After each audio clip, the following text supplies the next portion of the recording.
Hi, everyone. I'm Mara Webster with SAG-AFTRA Foundation, and thank you so much for tuning in to watch another one of our Conversations at Home videos today. I want to continue reminding everyone watching these videos that we're continuing to raise money for our COVID-19 Emergency Assistance Fund. This is working to support actors who are out of work with all of the film and television productions still being closed right now. So please check out the details below this video and consider supporting if you're able to in any way. Today, we're so fortunate to be joined by the wonderful Sarah Paulson to talk about all things Mrs. America. And I wanted to start by asking you about when you were diving into shooting the show, because you were coming right off the back of shooting Ratchet, and you really only had, I think, a couple of days between those, and how for yourself that causes you to prepare differently, knowing that you won't have that time right before you go into shooting, and how you compartmentalize to be able to jump between the two seamlessly.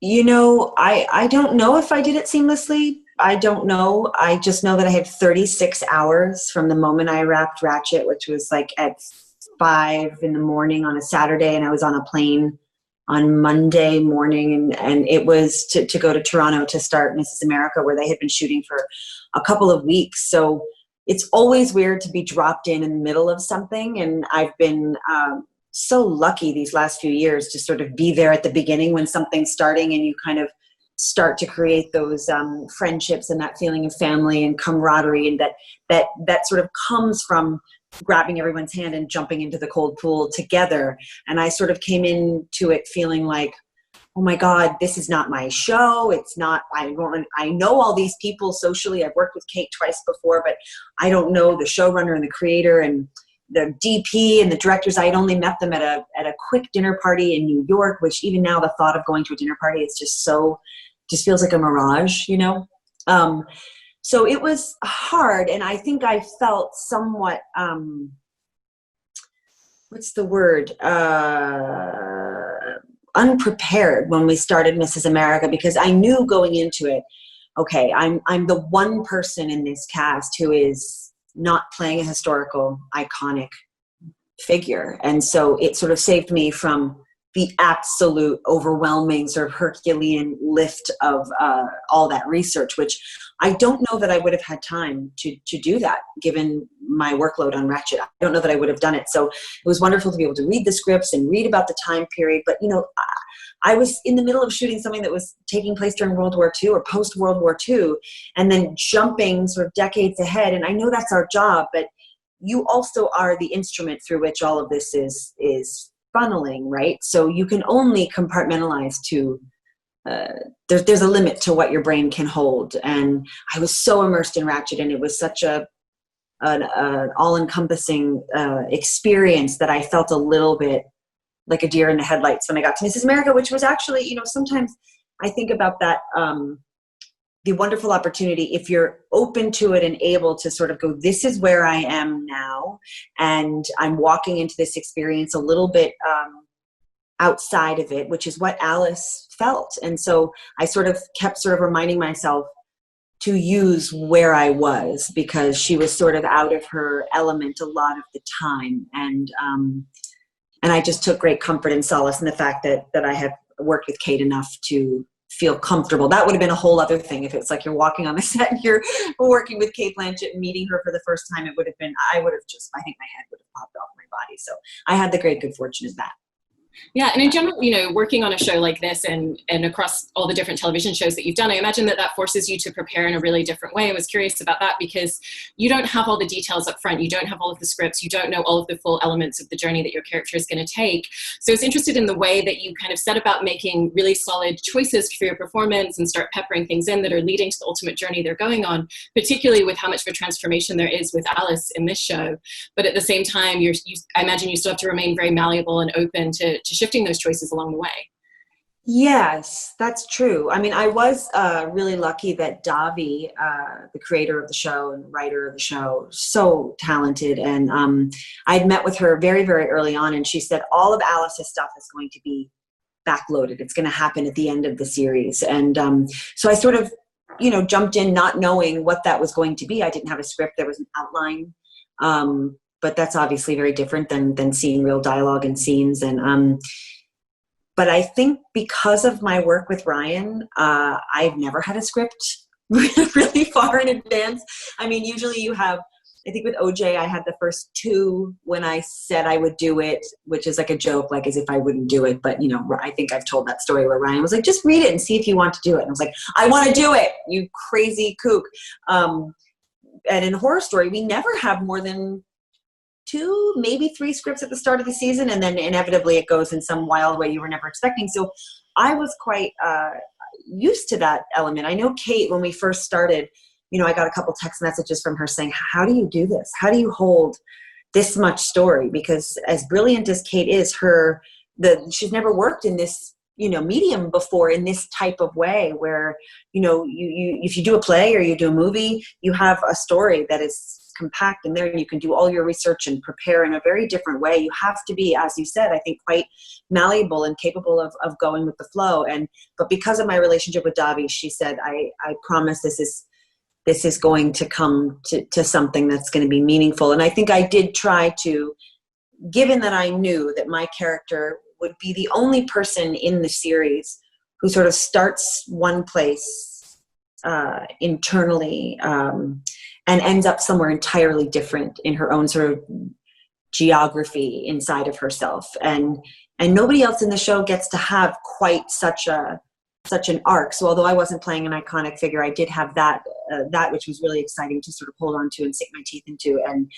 And I tried to, as you say, sort of layer some things at the beginning of the series about her timorousness and her softness and her innocence and her openness, so that you would believe that when this happened at the convention and she was going there representing members of the Eagle Forum in Houston, that you would know already that she felt a certain kind of pressure to succeed and do right by Phyllis and right by their counter movement, and that she questioned her intellect and she's not a good reader. There were all these little beautiful things that Davi put in early on, where, you know, I had to read something out loud and I got to sort of say, this is not something I do well. It was a tiny little detail, but if you take the thing and you look back, you can see that they were all these little markers were in the road to help guide, which was really nice. Yeah. One of the things I also love about Alice's relationship with Phyllis is obviously there's this deep entrenched history and this admiration, and Phyllis comes across very much as someone that when she shines the light on people, they really kind of lean in towards it. And so I was interested in the way that you thought about how she would respond to when she gets that attention and she gets that essentially validation as someone who, as you were mentioning, does doubt herself. And then also the way that she kind of carries that through when she is finally the one speaking on camera, the way that ultimately she does want to try and emulate Phyllis, and how you thought about those elements as well.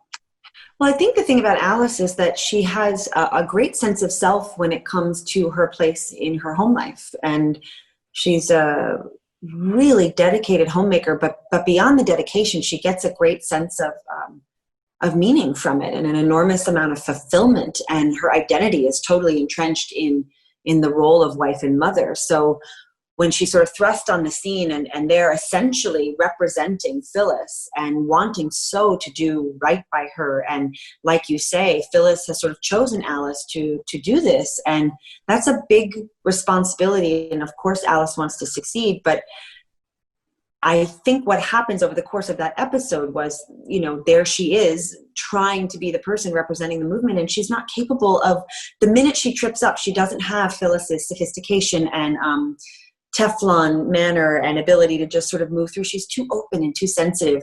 Anybody in any sort of political sphere or public sphere of any kind has to have a little bit of a barrier between your heart and the world to a degree, because so much comes at you by way of people's opinions and thoughts that it's really hard to keep your own sense of self really inside of you and hold on to it tightly. And I think Alice was so open that she was so easily injured and so easily affected by everything she was seeing, which is ultimately the gift for her, that it makes it possible for her to look outside the things she had only ever known and been taught, and sort of what was expected of her in the society she was living in. It never occurred to her to question it and to wonder, you know, once you pull back the curtain, she realizes that the women on the other side of the movement are just people like she is, and have, you know, the same hopes and dreams that she has for her own life and for her children, and these women have the same thing for their own friends and family, and I think it never occurred to her that they were people, because she was so committed to the idea that they were the enemy and that they were trying to take something from her, which was fundamentally her identity, which is the validity of the homemaker. And so she was able to get angry enough to want to take action. But I think once she was holding the whole till, it was too hard for her. But again, I think her openness and her innocence made it possible for her to have that journey. Phyllis never would have taken the pill in the first place, the Christian pill. And Phyllis never, certainly didn't want to find herself at that convention, because I think she was well aware of what might come her way. And Alice was a little bit more innocent to it. Dobby and I always talked about it, that it was like Alice through the looking glass, that, Alice in Wonderland, that she just jumps down that rabbit hole and she comes out the other side, a changed person, but not a feminist. I think that's really important too, because I don't think it was anybody's idea, nor did anybody think it would be appropriate or even accurate to suggest that the moment she finds herself around a bunch of liberal feminists, that she would just dispose of all of her core beliefs and become an entirely different person. It isn't like that. It's just her eyes have been opened, and she can't not know what she knows now, which is that the other women fighting for their cause are human beings, which is an element that I think Phyllis kind of keeps out of the conversation.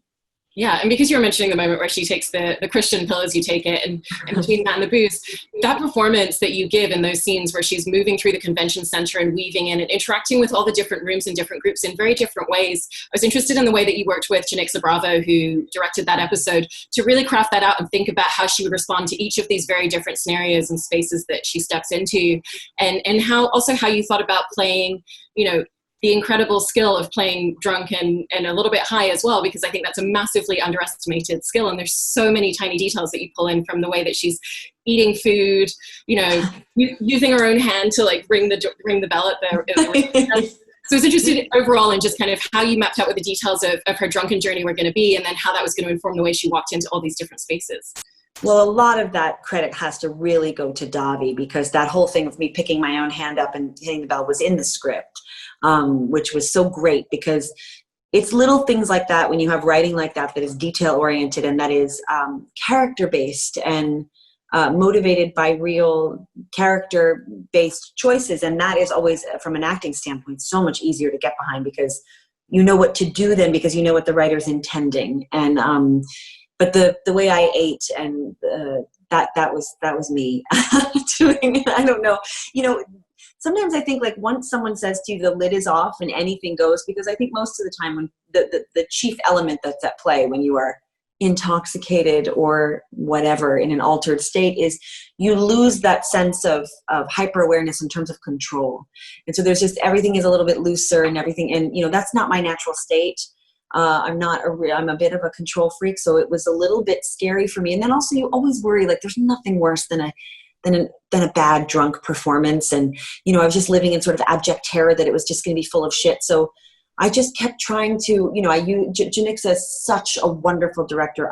I hope everyone gets an opportunity to have some experience with her. She's really special. And I think because we were shooting it so out of order and we were working nights, which was, there's only one scene I think that takes place outside where we needed the dark for. We needed the evening light for, but the problem is that none of the rest of it needed to be in the dark because it was all inside. But because we needed this one little tiny moment, it was just, we had to be on night shoots for the whole thing. So we were all bleary-eyed and shooting everything out of sequence.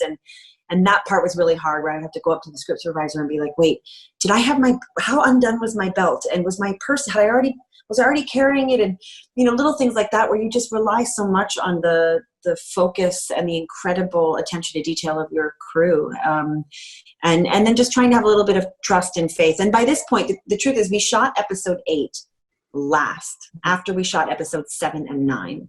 7 and 9 were directed by Anna Bowden and Ryan Flack, so who did 1 and 2 as well. So they did 7 and 9 and 8 because it's sort of its own episode and was all taking place in this one location. They wanted to save it for the end, and which was both great and also really hard, because I didn't even get the script for episode 8 before I shot episode 9. And I kept saying to Davi, I have no idea, I have to have it. And she just was like, it's not finished. And I was like, right, but I can't play what happens a year later if I don't know what's happened to me. And she's like, well, can I give you the outline? But I don't want you to hate the script because it's not finished. And I so appreciated her worry about that, because it's like, who wants to give anybody an unfinished anything? You don't.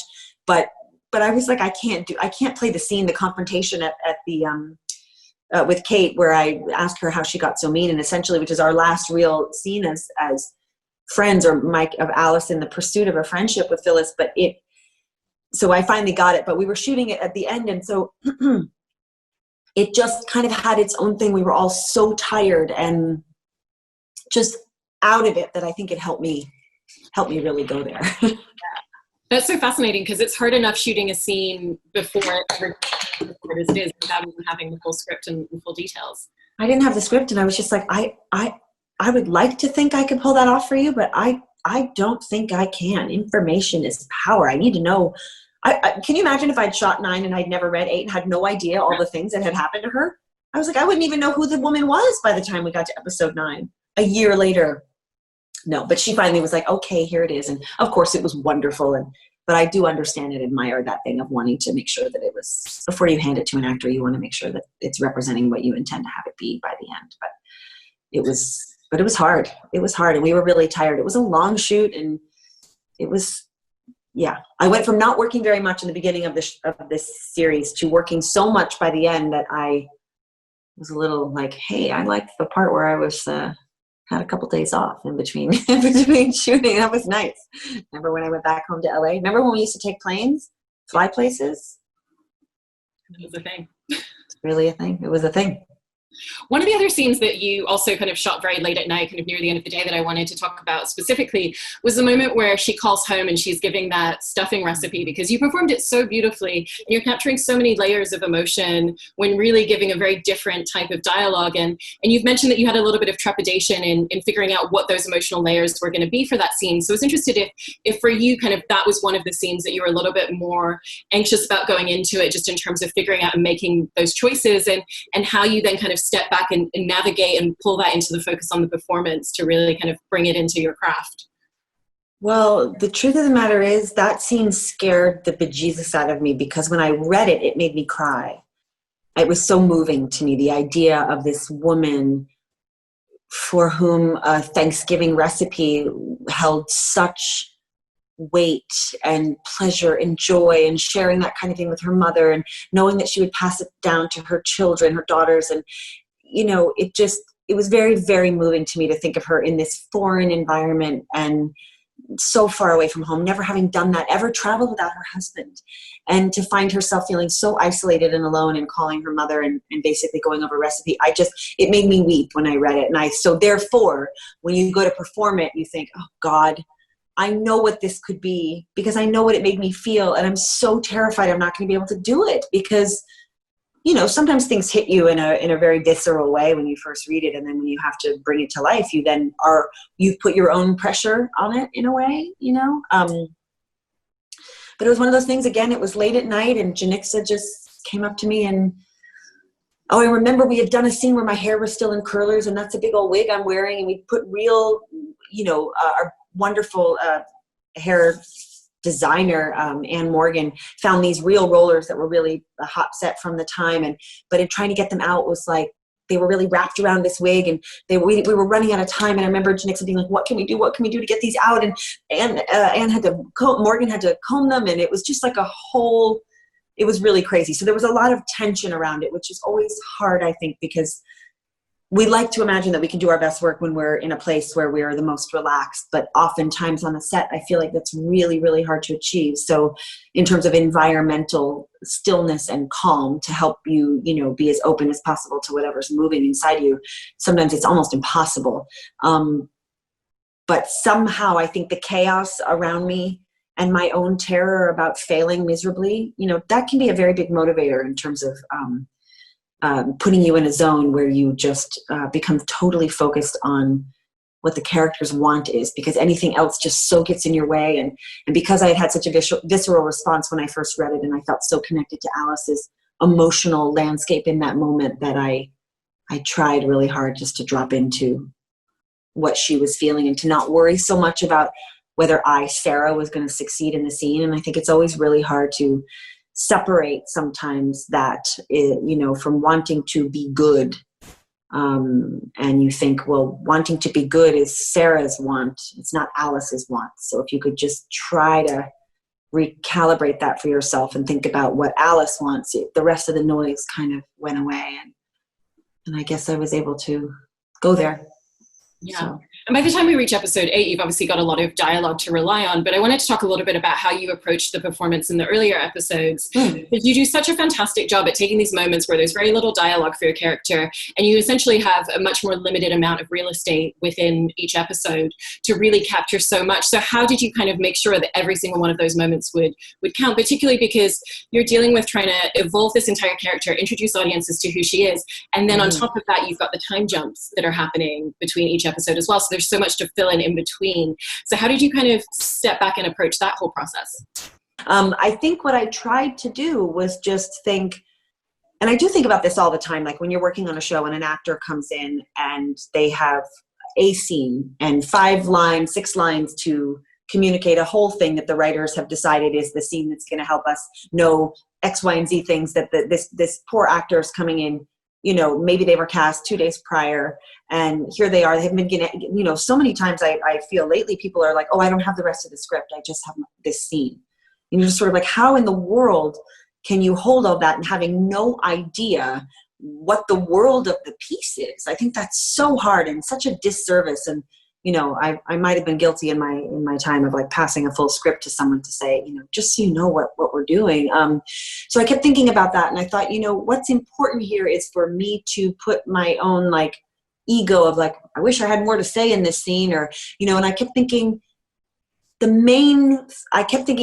this is an opportunity for me to try to be as true as possible to what I know is fundamentally so about this character, which is her absolute devotion to Phyllis and her real quest for knowledge and to be to matter in the world that she's living in the world of these housewives and homemakers, and to be of service. And I thought, you know, this is me being of service to this scene to help communicate this world that Phyllis has. This is really the Phyllis's story, and I am a piece of this. And keep thinking about, you know, I thought a little bit about Steve McQueen and what he would talk to me about when I was doing 12 Years a Slave, about, you know, the importance of every character in a piece, no matter how big or small, and how important it is that everything, even from the smallest, sometimes even more so, because when you have a larger part, you have more opportunity to lay everything in and trust that the audience is going to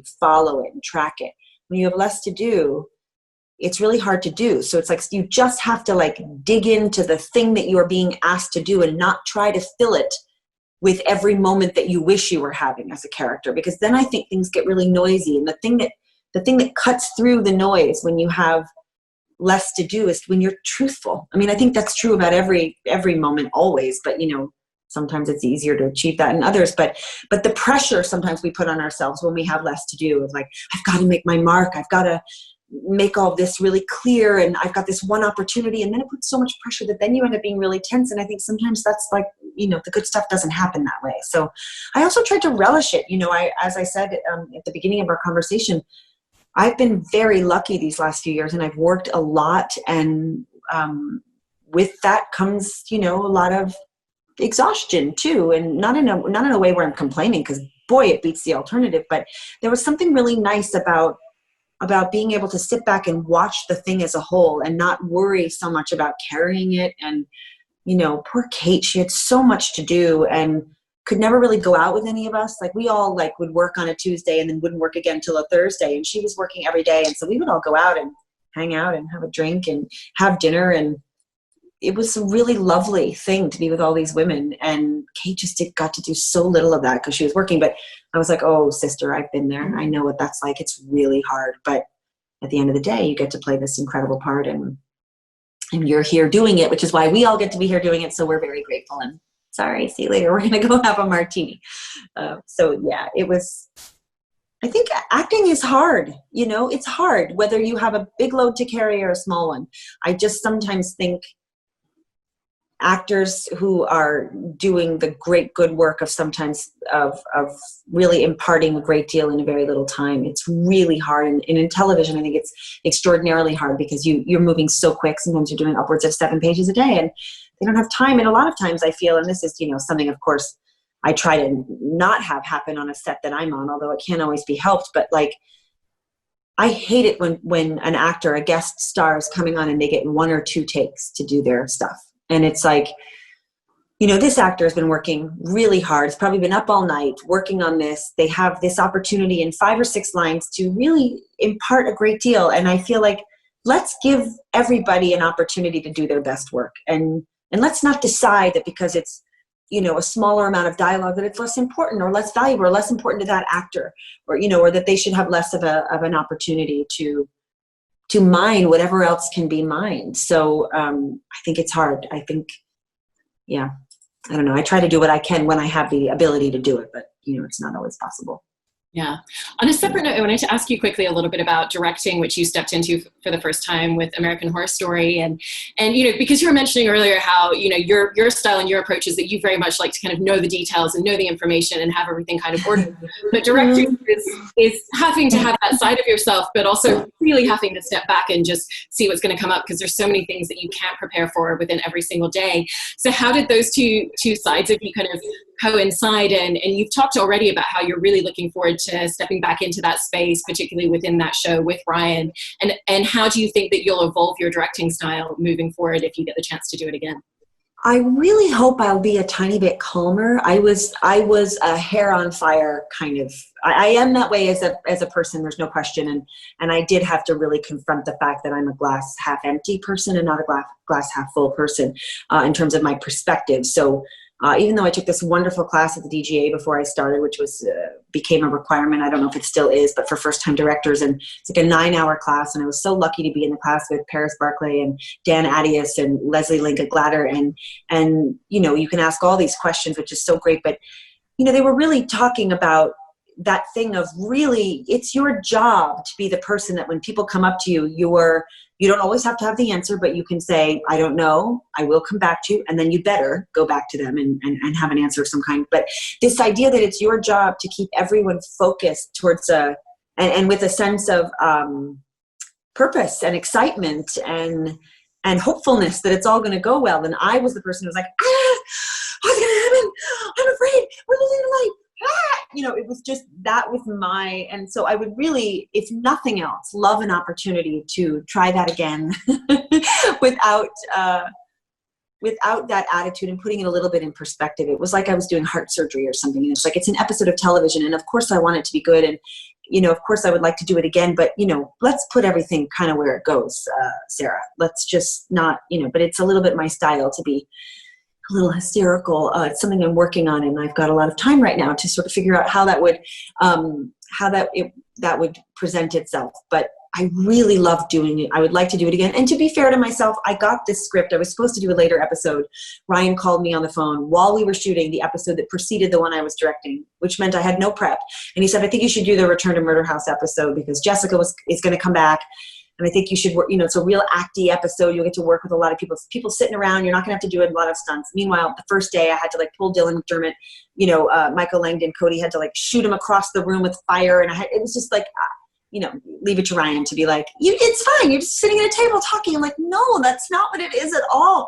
But he came to my first day of shooting and sat behind me and was like, you're doing so great. It was so sweet. But, you know, so I had no prep time I was shooting, and it was very heavy in the episode that preceded it as an actor. And so I was doing my prep on turnarounds with the first AD, figuring out, you know, do I want a 30-foot crane or a 50-foot crane in this scene, and not being able to scout certain places directly because I was shooting and only looking at things with pictures, and then getting to the set and going, I hate this. And, you know, I learned some things that I would never do that again. And that prep is really absolutely integral to having a successful experience and I didn't really have a lot of prep. So I hope that would be the thing that next time he comes to me and asks me to do this, it would be only predicated on the fact that I have ample prep like most directors get, although they don't always, but yeah, it was a very confronting experience. I have a lot of work to do on my positivity.